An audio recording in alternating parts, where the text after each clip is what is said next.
departments, local governments, our counterparts from the New Zealand Human Rights Commission, Excellencies, members of the diplomatic community, the various stakeholders in our bold enterprise, all of you, our valued partners in this momentous project, my fellow workers in the Commission on Human Rights of the Philippines.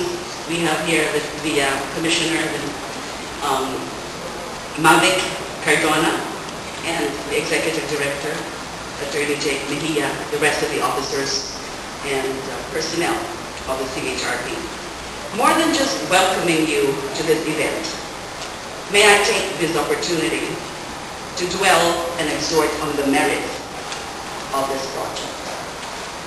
The genesis of the CHRP and the AHRC Community Development Project began with what seemed to be yet another broad call to the Philippine government to address serious human rights issues and violations at a time when both the national to be yet another broad call to the Philippine government to address of EJKs and enforced disappearances, members of indigenous communities have become more predisposed to human rights abuses.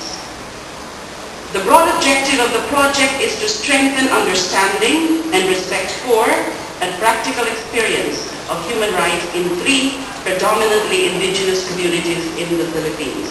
May I take this opportunity in introducing them to you. The selected community partners are, first, the Kankanaey of Kibungan, Benguet, represented by Mr. Bobby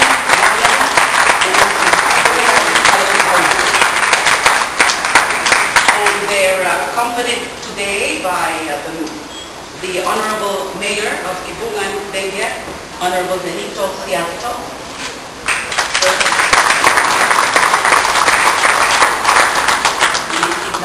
The Kankanaey people are a predominantly agricultural community living in an area high within the Cordilleras, which is difficult to access due to the lack of paved roads.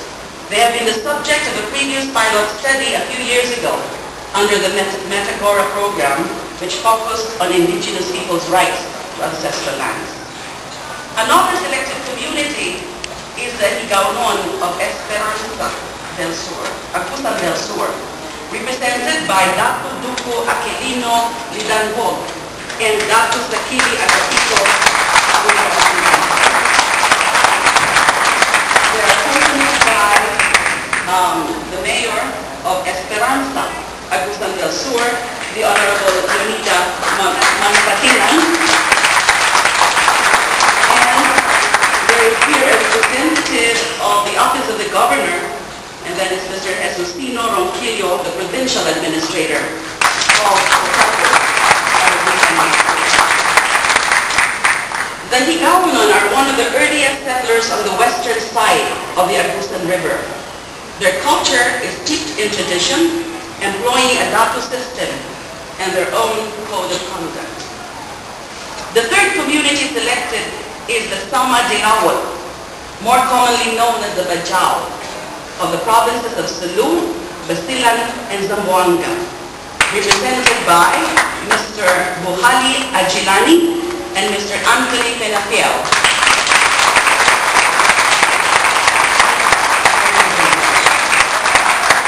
We have invited the governor of Sulu, and he sends his regrets because of previous commitments, but he expressed his support, all-out support to the project. The Bajaus are a boat-dwelling people with ties to the ancient seafaring tribes of Southeast Asia. The objectives specific to our community partners would include, number 1, to identify and investigate local human rights violations. Number 2, verify, document, and monitor these violations. And, more importantly, advocate more effectively the realization of the community's human rights priorities, whether civil, political, economic, social, or cultural. These objectives are geared towards empowering the members of the community to promote and protect their human rights.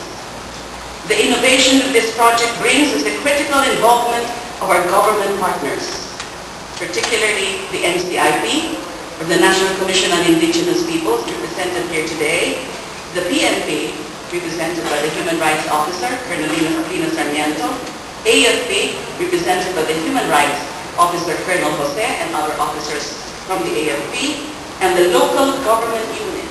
We're honored by the presence of the USEC of the Department of Interior Local Government, USEC Gonzalez, and the local government units, especially the mayors and governors of the chosen municipalities and provinces. The premium placed on government involvement felt the difference in bringing institutionalized national policy into actual practice by effectively integrating human rights into the operations of the partner government units that directly affect the indigenous communities. We have other departments involved, like the Department of Agriculture, the Department of Agrarian Reform. It is through a partnership and synergy between the stakeholder indigenous communities, the government, the CHRP and NCHRC, all partners, that we hope to bring about a metamorphosis of our indigenous people's protracted vulnerability into an invigorating empowerment. I call all of you our partners, not out of polite rhetoric, but with serious regard for the crucial contribution we must all make in order that this human rights community development program succeed and truly make an impact.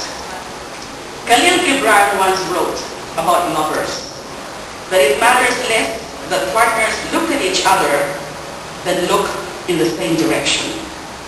What we have here today is an assembly of partners with the primary purpose of collaboration and reliance on one another's strength and determination. Partners who, all of which have staked and promised their commitment to the single and singular direction to embark on to strengthen human rights among the indigenous communities. It is not enough anymore that in our quest to meet the highest standards of human rights across all sectors of our nation, we simply make the demand to the persons who we think should afford these protections. It is not enough to simply make demands in our government, requests to foreign aid donors, and cry for help to civil society and NGOs. It is not enough that government relents, aid donors provide, and civil society answers the call, all on your own. All duty bearers, together with stakeholders, the indigenous communities, must all take to looking in that one direction and act as one. All those present today and the persons or the